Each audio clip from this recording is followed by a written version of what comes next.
place siya more or less 50 meters from the beach. And it takes more or less 4 to 5 minutes na nasa shoreline na or sa diving spot.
Tambay nung araw eh.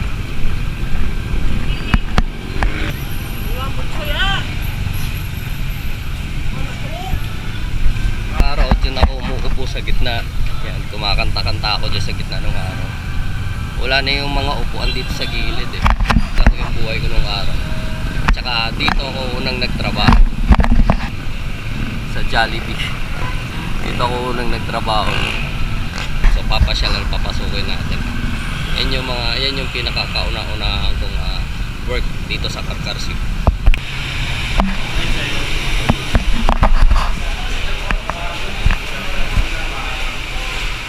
Dito ako umuupo nung araw. Ka-workmate ko dati. Ma'am Jo, good morning. Hello. Dito po ba nagtatrabaho si Marco? Kamusta? Kamusta? Hindi mo na ako kilala. At saka dito yung pinaka-old na plaza, dito talaga nag-start yung buhay ko. Yan, may inuman dati nung araw. Diyan ako nagiinom nung araw. Diyan. Yan yung statue ni Leon Kila. Nakabalik ako dito. Yan. Ito yun, inuupuan ko nung araw dati. This place, I'm sitting here exactly dito, tapos nakatingin ako doon sa simbahan. Yan. Yun pa rin. Yung malalim na wordings ng mga Bisaya. Girlfriends yan. Yan ako nakikipag-date nung araw. Di ba?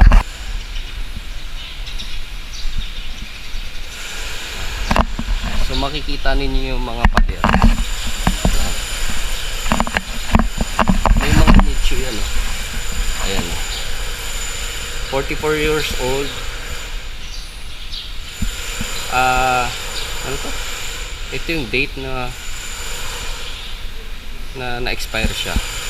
1906, makikita niyo sa pader. Ano yung mga nakasulat. Tulad nito. Siyempre kung mga hospital ka, diba? So since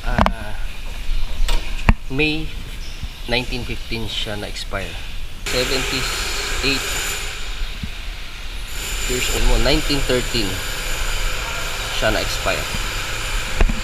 Then ito 1912, diba? So nandito sila sa loob. Hindi ko sure ako nandiyan siya sa loob. Siguro nandyan. Ayan, oh.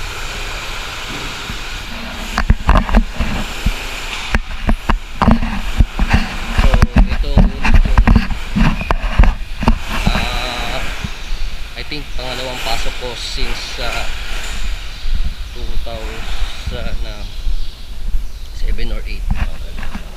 Kasi parang na umuwi na ako ng Manila, pumasok ako sa military service. So yun, astig, diba? Madaan pagka aakit sa plaza para mag-inom or bababa. Mga nakaraan dyan, yan.